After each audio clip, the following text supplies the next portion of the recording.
नमस्कार छोट्या मित्रांनो, किड्स स्टोरी वर्ल्ड मध्ये तुमचं खूप खूप स्वागत आहे. आजची गोष्ट आहे ससा आणि कासवाची शर्यत.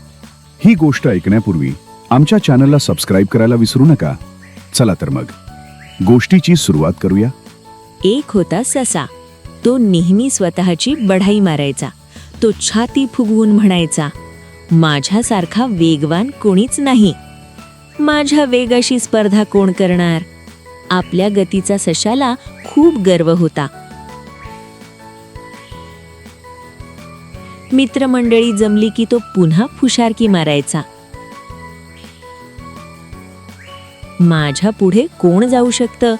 वाऱ्यापेक्षाही मी जास्त वेगाने धावतो.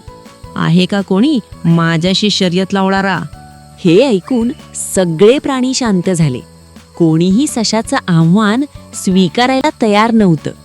ससा हसत म्हणाला, काय झालं, कोणाचीच हिंमत नाही ना.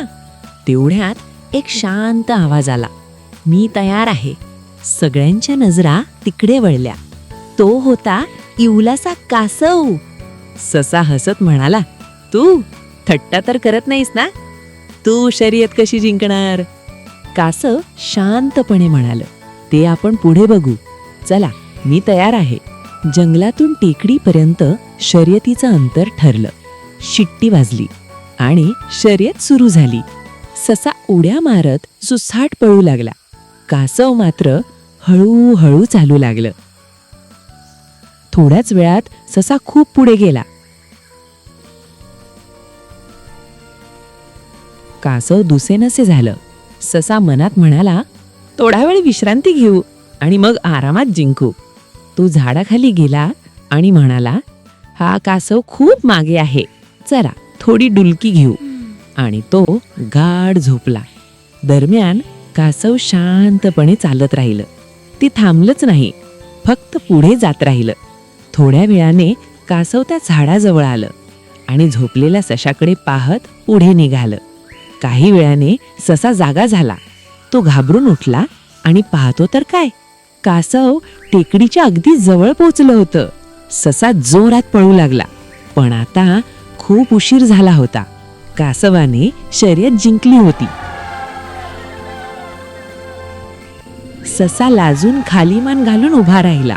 सगळे प्राणी आनंदाने ओरडू लागले, कासव जिंकलं, कासव जिंकलं, कासव जिंकलं, कासव जिंकलं. कासव नम्रपणे म्हणाल, मी फक्त माझ्या गतीने आणि सातत्याने चालत राहिलो म्हणून जिंकलं.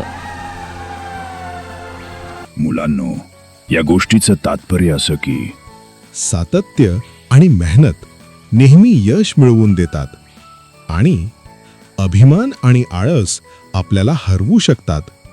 म्हणून नेहमी मेहनत करा आणि हार मानू नका. तुम्हाला ही गोष्ट आवडली का? आवडली असेल तर व्हिडिओला लाईक करा आणि चॅनलला सबस्क्राईब करा. चला तर मग पुन्हा भेटूया नवीन गोष्टीसोबत.